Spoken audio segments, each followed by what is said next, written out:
What's up, people? It's Jack Swan coming to you live from my basement again. Um, Getting very excited with all of the information and knowledge I have to share with you today.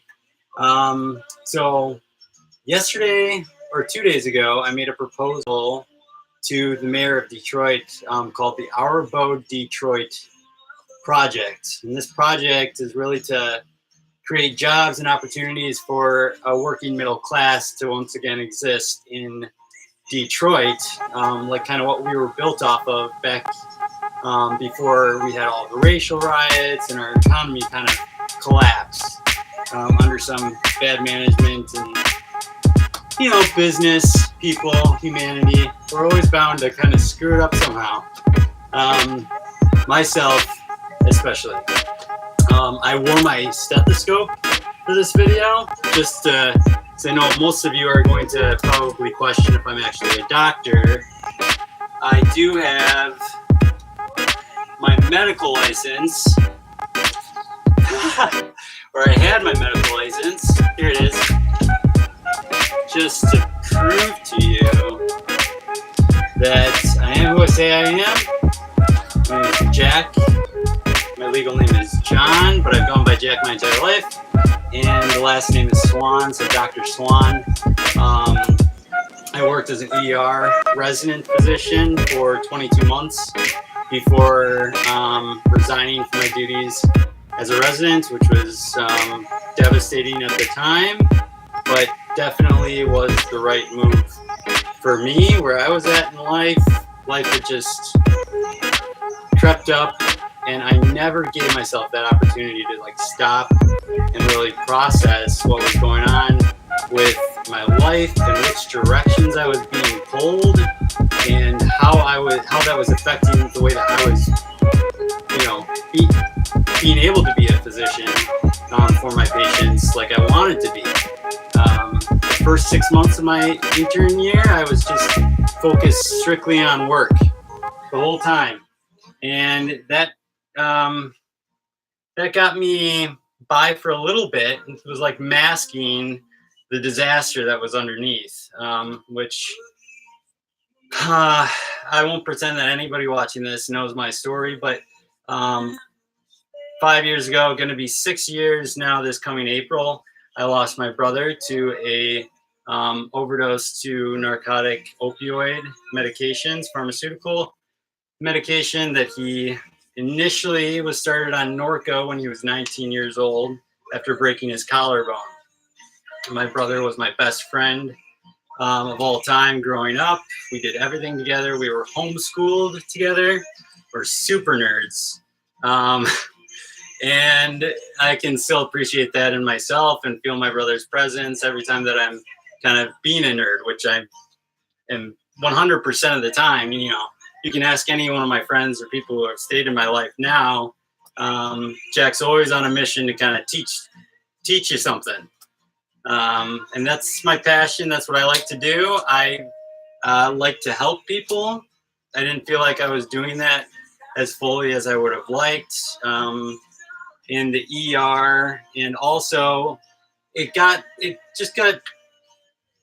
you down sometimes when you saw the same things kind of coming in over and over again that you knew weren't improving from years prior, that you had, developed a loss from a loved one. And then at the same time, you're, kind of aiding in that pharmaceutical pill pushing, manufactured, entitlement, which I hate to say that word, but really the patient population today, they come in after seeing Dr. Google at home, and then they'll come to you with what their diagnosis is, what they should be prescribed, how this pain's come on before, what their doctor usually does. And these pharmaceutical pills, we gotta just kind of sift through some of the BS. All right, people, call a spade a spade. Everybody's kind of bullshitting a little bit. When they're coming into the ER, they're either truly in pain or confused about what's going on, or scared, terrified, and just want reassurance and education. That a lot of that is just education, which is an easy fix. And then some of the times it's with an agenda, and that's what we got to cut back on in America. And one of the ways to do that is to really, I love the studies that are being done in medicine right now on how we're pushing for lifestyle improvements and lifestyle strategies to really empower our patients with the knowledge that the body can work and function and create an energy from within just by utilizing it. You know, it seems counterintuitive when we come home at the end of a day and we're tired. We're like, oh, I just want to, you know, relax on the couch and watch some Netflix and, you know, just like drink a bottle of wine or a glass of wine, whatever your preference is. I always kind of went with the bottle. But I'm from Wisconsin, and we were just so many ways to justify bad habits and lifestyle, including, you know, addictive tendencies, which I come from a family of addicts. After losing my brother, you know, I also have a father who struggles with addiction, a grandfather who struggles with addiction. My mom's side is pretty good, pretty clean, but you know, the Irish side of the Swan family, we're kind of more known as the boozers, and that doesn't mean that I have to be defined by that, and that doesn't mean that I get to use, you know, my genetics as an excuse or a blanket for like any of my own decisions. My decisions are my own, and I, you know, through the process of kind of learning that I wasn't accepting of myself. I wasn't aware of where I stood going into my residency. And then residency, you just give of yourself, and you just keep giving of yourself to the world and to your patients and to your nurses, and creating kind of a team. And it's hard to maintain unless you're being filled up inside, you know? And I wasn't doing that. I was hiding, you know, I was just hiding who I was. And I don't know why that was, but I know that like you got to really, really trust your team in the hospital and in healthcare. And we weren't all on the same page. And, you know, I'm grateful for that learning opportunity for me, and kind of moving forward with that knowledge. Like I said in my last video, we don't always like to you know, fall on our face and deal with life the hard way, but sometimes that's the best way that some of us learn. So, heard you loud and clear on that one. Okay, let's get to this board and what I want to teach today. So I'm teaching a course on Airbnb, but I'm going about it a little bit differently because I'm a physician, so, and a nerd. So how I've decided to break it up is the first part of kind of like my course is going to be focused on just setting the table for success. And that's what I have over here, is setting your table for success. And you can do that by just having courage each day. Wake up and get in the shower and then ask yourself, am I going to choose to be courageous today? Or am I going to cop out? Are you gonna, you know, use that inner courage to really like go the extra mile, or do the embarrassing thing, or go live on YouTube, or go live on Facebook, put yourself in these uncomfortable situations, so that you can just step into vulnerability? Because vulnerability, it's a huge influencer. It's a game changer, really. If you can hone in on that skill set. And I'm really good at being vulnerable, because it really changed my perspective even during my residency. When I heard, I went back to church, I crawled back to church, you know, scared. And then I heard just in the last 5 minutes of this one sermon that inviting others into your brokenness is when the face of God can truly be shown. And that just resonated with me, because I didn't tell a soul at my residency that I had lost a brother, that he was my best friend. my only brother, I still wasn't over the whole loss. My dad was going off, you know, in one direction. My mom was going through her second divorce in the other direction. And I had no one around me who understood really, you know, my background. So that was hard for me to truly accept and invite people into my brokenness, which I did then that coming April. And that's kind of when things, you know, like went a little bit downhill because I had to face reality. And that's a tough thing to do, but it's a good thing. So how to overcome adversity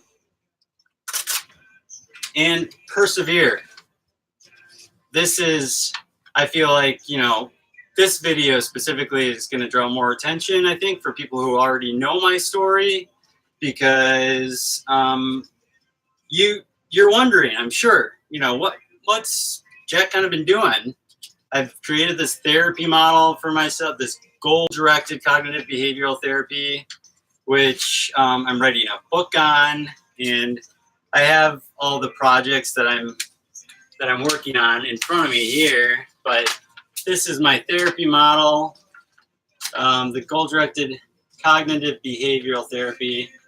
I just write out the different phases on here, and this is just a rough outline, but it pretty much goes through phases of achieving self-acceptance and self-awareness for yourself, and then prioritizing and implementing organizational and structural strategies in your life. So systems and repetition and just kind of like a baseline for yourself. So that once you have an established baseline, that's super important. You know, a lot of people, that's just comes naturally. My mom, for instance, she can do this no problem. And I'm like, Mom, instead of you seeing the world as having the issue with not, you know, having that, you know, baseline set for themselves, just see that as a gift that you have to share with the world. And then they can learn from you. But you should always know like all the projects that are going on in your life. If there's just one, if there's none, good. But like if you build up too many and your focus becomes too divergent, then it's hard to make any sort of impact. And what I really want to, you know, drive home for people who are taking my course is like, what kind of an impact and influence do you want to leave on your guests who are going to be staying with you in your Airbnb hosting? Because if you're not prioritizing or strategizing what kind of an impact you want to leave on the world, and you're just going willy-nilly, you know, flapping in the wind, then you're just not going to be optimizing your potential. And I want to optimize your potential as a host, because once you can optimize as a host and you're good, like all this is good, like it's a lot easier. Get the foundation, get right with yourself, become self-accepting, be more self-aware, build your baseline. So organization and structure. Airbnb does this, gives you a great outlet for doing this because you're constantly doing laundry, you're doing room changeover. If you're trying to afford your mortgage and you can't pay the bills, you know, you can't really afford a cleaning person. So you're doing all the cleaning. So, you know, hike your boots up and just get to work, because that's what it is. You know, that's what I had to deal with coming out of residency. And another blessing in disguise with that is I got to stare my finances in the face, figure out kind of what was going on with the financial buildup and the financial, you know, angst that we don't even deal with. Like, that's another thing that you just like push that off to the side. I don't want to deal with that or even think about it, like, let alone. But now I got it. I got in touch with a loan forgiveness program, and I got my once $380,000 student loan debt. $380,000. That's without my undergrad, which thank God I got a full ride playing tennis in undergrad. but still, like, I just took out the max, the loan every time, and I'm like, spend, spend, spend. You know, I'm going to be making money. Didn't anticipate 22 months into my residency that I'd be resigning and having to reset and focus on myself. Well, I had no financial, really push or backbone. And I just had this house. So I used my ER knowledge of resilience and perseverance, and ER docs, we're really good at finding the pieces to make the product, the end product. If we know what the end product is, like if that's like a tube in a throat, we can like get a pen out and be like, okay, there it is. But if it's something, I don't know, I'm thinking like surgeons, they need a specific utensil or specific tool, and they're like, if I don't have that, then get out of here. They like throw people out of their OR. In a community hospital emergency room or a standalone ER, your responsibility is really to just like figure it out, like make do with what you got. So that's what I did with this house, and that's what I'm trying to pass on to my students, so that you guys can still have your homes, not only your homes, but newly renovated homes. That's my goal with this project, our Abode Detroit project, is that in need families can actually make audition tapes that are appealing to an investor group target audience that I'm currently working on setting up times to meet with and educate them on how this whole process is going to work. But mainly investors who are also interested in like a little philanthropic stage of their career, but really anyone with money, so that they can give back to the community of Detroit, and that instead of gentrifying and taking everyone out of the city of Detroit, like we've seen in times past, the people of Detroit, like there's rich culture and there are roots that have been like laid down since it was pretty much abandoned as a city, back in the early 70s. And just, everyone moved to the suburbs, let Detroit go, because there was like, fires being lit and houses were going up every October for Halloween. They'd light fires everywhere, all over the city. And there was high crime rates, and that's all that the nation has really known us for. But I want to use that. The comeback story is just the most fun, and I think Detroit is the place where change is essential. We need change. Right now, we're living in everyone else's shadow, and everyone's so encouraged that we're even like wobbling on 2 feet by ourselves, that we're able to stand up. But now is the time, I say, that we like thrive. Like, let's not push to survive anymore. Let's just like take it to that next level. We share a border with Canada. We've got trade routes. We've got the top advertisers, 3 of the top 10 advertisers in the country in Detroit. We are just bringing more people in from Silicon Valley, and we've got like WeWorks downtown, which is bringing in a wide variety of millennials into the city who really need like short-term housing. They're not looking for long stays in the city. A lot of them are just passing through, or they're coming for an interview, or they're here to check out the hospital system, or they're here for a month-long rotation. The people who have stayed with me, that's what I found. So there is real value and need that would promote our economy and would promote this project, and really give us a chance for a middle class again. We've gone away from any opportunity for like a middle class. I think that it's just widening with lower class and upper class socioeconomic classes of families who are owning houses. You know, either they can't take care of the house and pay health insurance, because health insurance is also, you know, 200 at least plus dollars in the US, which good luck paying your mortgage on top of that. I've had to compromise a lot. Like, I'm in credit card debt too. And then I'm trying to pay my student loans. It's like, what do I prioritize? And I'm an educated, you know, I'm kind of educated. But I've had to figure all this stuff out, and I don't know what I'm doing half the time, but I figure it out because I ask questions, I dig. And then you have, you know, a patient population with the average education of 8th grade level reading, and you expect everyone to be able to figure out the systems that are in place right now without a national healthcare system and without so I think that there's room for improvement, safe to say.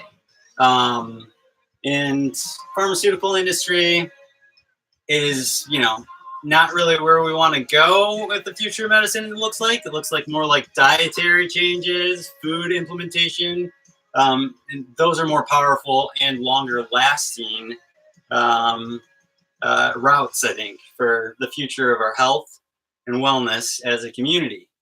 And the other reason why Airbnb is like essential or like awesome is because it forces us to get out of our comfort zone, whether you like people or not. You're inviting people from outside cultures into the city of Detroit and engaging with them.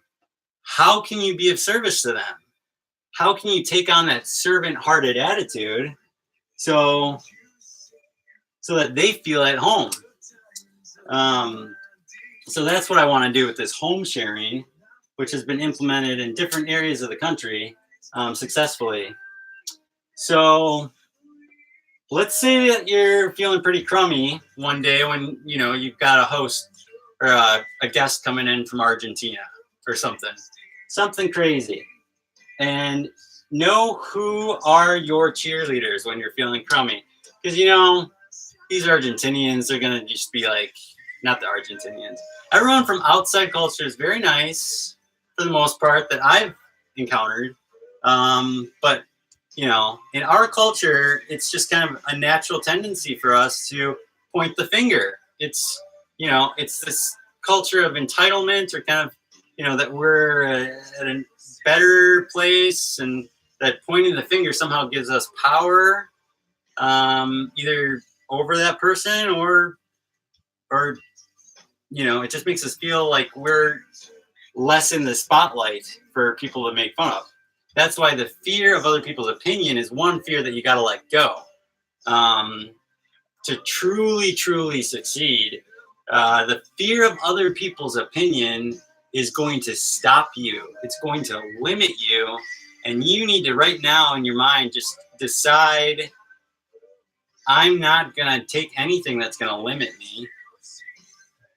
If we changed our perspective from the world is all against us, or everything's kind of like going wrong, or things aren't for me, and rather took the perspective of everything here is for you. Everything around you, your environment, your surroundings, it's meant for you to interact with. The people, the community. Take, like, what am I having to learn here? Even when you are faced with adversity, you know, taking on that perspective, that's powerful. And part of doing that is kind of setting this baseline for yourself with a morning routine down here. I think if you're going to take anything away from where my therapy model kind of takes you, it's going to be developing a morning routine, which is just, it should be like 15 to 30 minutes long. And now I'm at a point where I'm changing it up week by week, and then doing kind of like end of week assessments on what I learned from the week and what I, you know, can improve upon, and really just kind of trying to take on a truly, hello, Rusty. Rusty's right here, and he's just like all ears. He's my best student. He got an A on his last report, didn't you? Huh? Okay, go lay down. Go lay down. Go lay down. There he goes. So obedient. All right, so know who your cheerleaders are. My number one cheerleader was my brother. This I came across today These are all cards and photos in Drew Swan's possessions that were memories that he held on to, and we found, you know, in his room, which are just like, these are beautiful, and truly, you know, all the people who loved him and gathered around him, his ex-girlfriend, well, his girlfriend in long, you know, lifelong love, Allie. I've got some cards in here for you too. But and I wanted to give this to my dad too, because his birthday's coming up in a day, 2 days. One way that I've decided to engage my community while being cognizant that my dad's birthday is coming up is he's kind of been in a down place, and we don't talk very at all right now, unfortunately, because I love my father. I respect the hell out of that man. If he's watching, I really hope that you know that. So I tried to raise some money through an organization, nonprofit called Shatterproof, which raises money for families who are struggling with getting their kids to rehab, or they're on a wait list, or they have some limitation with their therapy. And it's just a miracle that like so many are still surviving this epidemic, you know, with things and prescription rates still not necessarily reaching a decline that we want as prescribers. And it's gonna be all about like losing this this mentality that we're entitled to our, like, the prescriptions that we get. Most patients, all they need is a little bit of education, and as a doctor, you just need to make sure that, like, you know, nothing's jumping out at you. In the ER, at least from an ER stance, you know, obviously if there are some red flags that are a little bit more powerful of indicators, you're going to be a little bit more hesitant in your high-risk patient population. Like the young kids who come in with chest pain, and you're like, okay, it's not a heart attack, but like make sure it's not a heart attack. So, okay, so morning routine though, huge. I'd encourage you to, this is a tool that I've created, and it mimics the tool I have on the wall there, which is my mind, body, spirit board. Except, like I was saying in my last videos, I really think that community is the fourth column that we should be focused on, and really one of the focuses that's so influential on our psychology and just how we're wired as human beings. We're just social animals. I've done several studies that have kind of like seen the predictability of behavior on just social reward systems, like they did in the UK, of just adding to the end of a mail you know, outreach thing for the entire community before taxes were due. They said the majority of the, you know, UK citizens pay their taxes on time. And just by saying that, like, everyone was like, oh, everyone else is like paying their taxes on time. So then they all paid their taxes early or on time, and the UK made millions and millions and millions of pounds more in tax compliances that year because of it. So social influences are humongous. And if we're not engaging with our communities and engaging and using these kind of social rewards influences, they can really drive behavior in a powerful way if we focus on that. For instance, for me, okay, so this, anyways, I want to bring this close so that everyone can see, because I'm going to add a link, which is going to have a you know, so that you can access one of these. It's going to be accessed onto my Google Drive, but it just breaks this up into mind, body, spirit, and community or social columns. And then for every day of the week, Monday, Tuesday, Wednesday, Thursday, down to Sunday, you can start this any day of the week, but it'll have first you rank them based on like where you fall, just to start. Like, are you strongest with your mind, your body, your spirit, or your community? Most of us are going to be kind of weak in our community. outreaches, but more reasons for improvement, areas for improvement. Don't see that as like, a bad thing. See that as more of just like an opportunity to improve. Then this side, you got the top area is just going to be a reflection of what you could have improved upon, what were your strengths in each category, what are you going to use in the coming weeks, and then after that, what was your number one takeaway?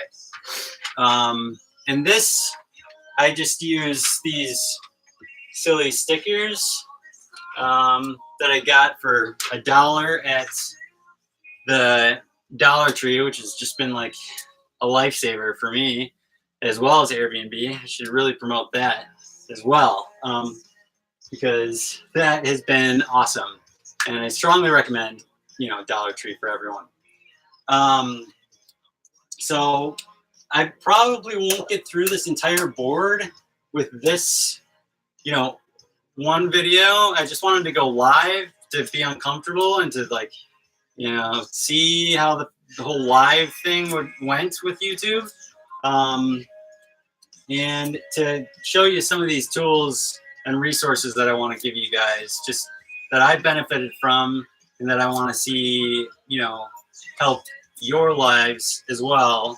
A part of building a course, I want, especially people who have known me, just to know that my heart is in this, and your success is truly the definition of my success. So believe me when I tell you that I want you to succeed in this. This is different than any other course that's really been implemented for Airbnb, because it promotes lifestyle and all kind of current medical practices. And this is a movement that we're kind of driving. And the reason that we need that is because people are just losing their homes and they're uprooting their families. And even if that's not you, if that's, if you're an investor, or if you're just someone who falls into that middle class and is comfortable, let's just say that community comes before ourselves, because it's not okay that it's happening to some people and that we're turning a blind eye to bullying or to addiction or to overdose deaths or to junkies, and labeling people different things in society is just, it's toxic, and it just breeds kind of hate and resentment and all these things that are just really limiting ourselves. I have a couple more questions here. I go through 6 questions, but they're all meant to kind of set you up for success. This one on number 2, I thought I was very clever with.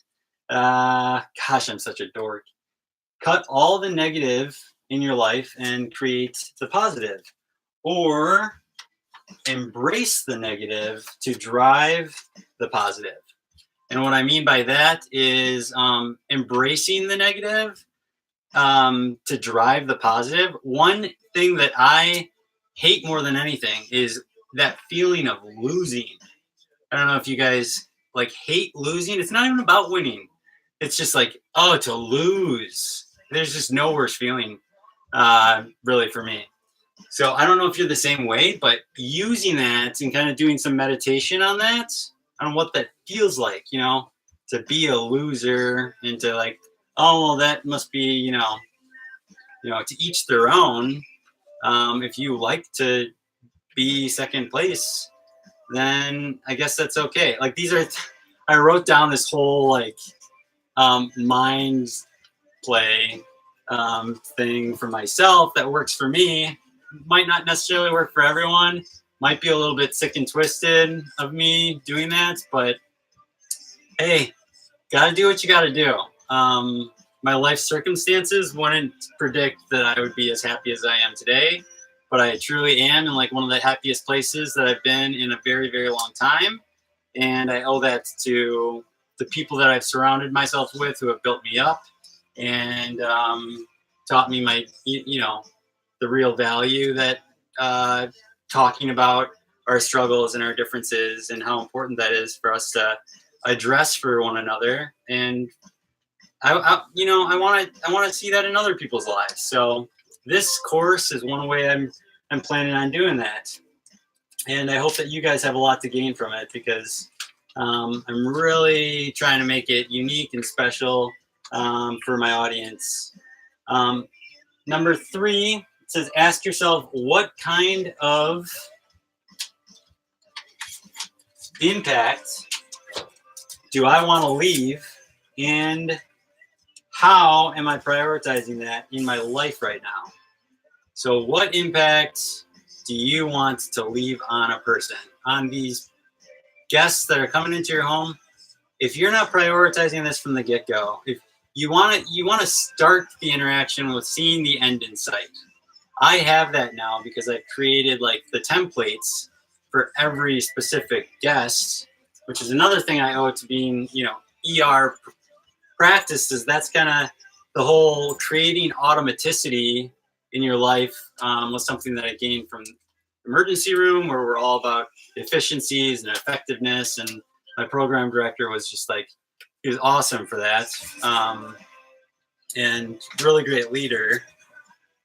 But yeah, knowing that impact and what you want to leave, you want 5-star status. So then be 5-star. What do you look forward to staying at a nice hotel or staying at an Airbnb? And what are the make and breaks for you? What's going to make that just a crummy experience? Know that as well. Know how you might have tendencies that lead you down the wrong path sometimes, as I do. I mean, I really don't like people a whole lot, or I didn't, which surprises people. But I didn't enjoy like interacting with people, and my brother was always there to kind of like be that person. And then I just got to be like, I have the coolest brother ever, so I don't really care about anybody. Drew, go ahead and take the stage.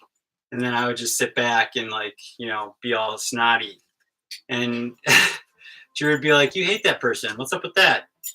But anyways, since his passing, I just recognize it's my own responsibility really I'm limiting myself by not sharing what a beautiful person he was, and sharing, more about his struggle here on earth, and just how a beautiful, beautiful, awesome, charismatic dude like that could head down a path which just, it's easy to do, man. It is easy to do. I see people in my community struggling with it every other day. I mean, people who are just weighing on my mind. I'm checking in with them. I'm texting them. I'm like, how are you? And not victimizing them in any way, just like trying to spread love and, acceptance for people, because that's what we need. I think we just need a community of like more love. And that's all I believe God wants for us, isn't to point the finger. We're all headed for judgment, but that's not for us to judge. Anyone who thinks that they're better than somebody, come on, get out of here. Anyways, back to this.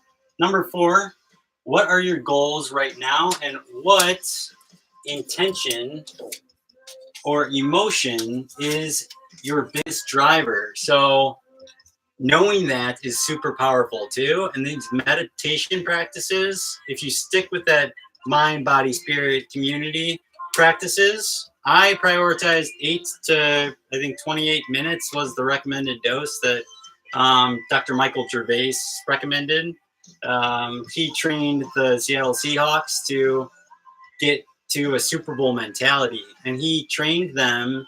Actually, there's this really cool video of one guy on the team. He just saw red. He was so angry at one of the refs' calls, and like the guys could tell that he was gonna kill someone. And they, like, one guy tried to hit him and tried to like calm him down, and he couldn't. He just like flung him off, and then the next guy tried to calm him down and couldn't. And then they all just instinctively as a team, because they had trained their minds to prepare for like emotional states and tendencies in emotional states, and then still be there for one another. And they gathered around and they just started dancing around and like chanting in a circle, because they knew that they needed the whole flock to engulf the guy and just love him during that time, and let him like re-engage him and remind him that like there's more at stake than just like that play, man. Don't blow it for everyone, but also just out of love. You don't point the finger and be like, ugh, what the heck, man? Jeez Louise. Like I do it all the time to Rusty. That mister just went to lay down. So that means night soon.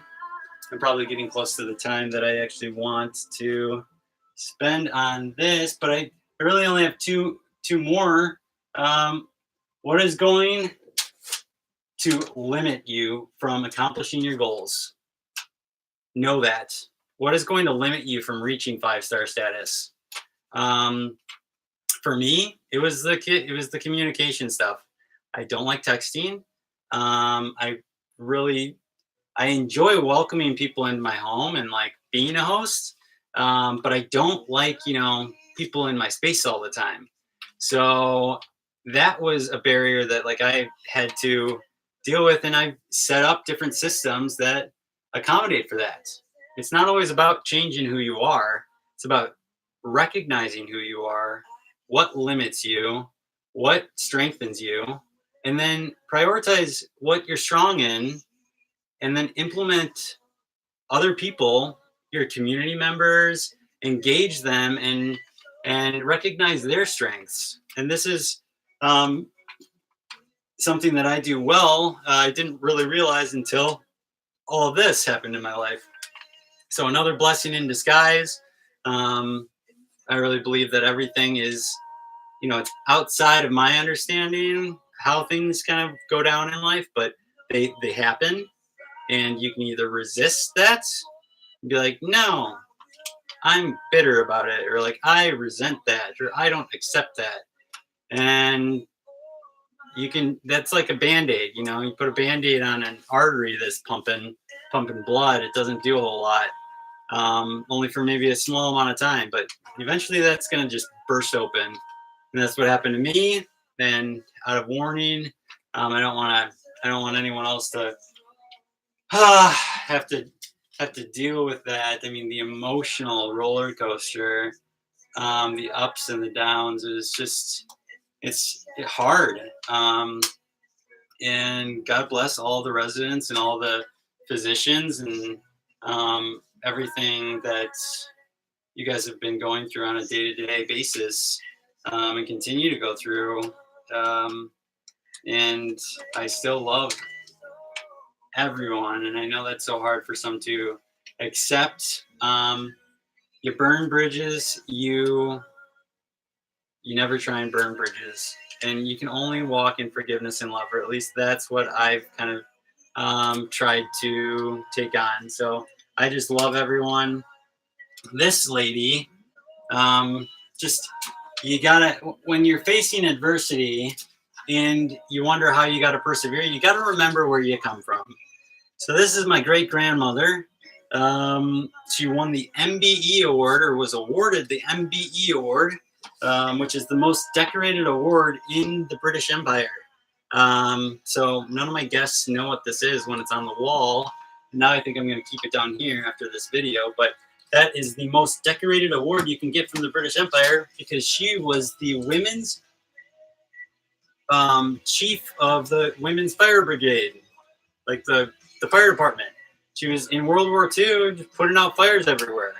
And then my grandfather, he flew in the Royal Air Force, and he trained pilots in the Royal Air Force. And he watched all of his friends went to their deaths in the Royal Air Force, but he was pulled out of that and ended up living until he was 93 and just passed away this last year. So that's another loss. and example of where life doesn't slow down, but that we can, there's resilience and perseverance. And if you don't have a spiritual practice, or if it doesn't make any sense to you, go check out my website sometime, mistersabode.org, and I'm going to share some of my strategies that I have for spiritual outlets. And it's really about what works for you. I don't want to tell anybody how they should be. It's more about like, who are you? Figure that out for yourself, and then try a couple things, see what works. And that's kind of fun too. And if something doesn't work, don't get down on yourself for it. Give yourself a pat on the back for trying, and then get up the next day and do it again. So here are some more. What qualities do you possess which can be used best to help care for others? This is about taking on like the servant-hearted attitude for your guests, being cognizant of being accommodating for them, and learn to be appreciative of your home. And just feel blessed every day. Wake up and be like, I'm so grateful for this home because this home provides for me. Rusty, shush, shush, shush. So maybe there's someone here. Maybe that's a wrap. But to sum it all up, I just wanted to reiterate a morning routine, something I really want you to get down just for yourself and your baseline, and start building kind of like this routine where you prioritize mind, body, spirit, and community. Some community outreaches that I've done, just to give you some examples recently, is I got like a piece of mail that was from Hamtramck, and I live in Dearborn, and I had no idea how it got in my mail or why it was on my doorstep, but I just drove it over, that night, and went and delivered mail to a neighbor, and that was my community outreach. Like that was my, that's what I did for that. And then yesterday, there was a woman with her son. It was really cold out, and they were locked out of like their room, and they lived in like this assisted housing. They had to be driven to the front, and they asked for a ride because I used to Uber, and I still have the Uber sticker on my thing, my Jeep. And so then I gave them a ride back, and then I waited for them, and then drove them back, dropped them off, made sure that they were set, and then went about my merry way. But it really, that took like what? A second, like 2 minutes, not a second, like 5 minutes, whatever, out of my way. But 5 minutes just for this woman, to make this woman's day a little bit brighter, because I could tell that she was, people just wear it on their face when they're going through stuff. And there's a lot of hurt that's going on in the world. So my message is just trying, maintain that positive attitude, surround yourself with positive people who are going to build you up, and, live life fully and really embrace your environment.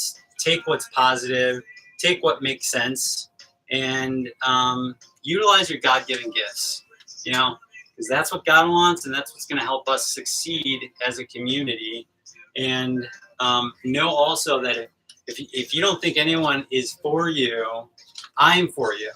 I am 100% your cheerleader, and I want you to succeed, whether or not you sign up for my class, because that's just what I hope others are going to prioritize as well for me one day.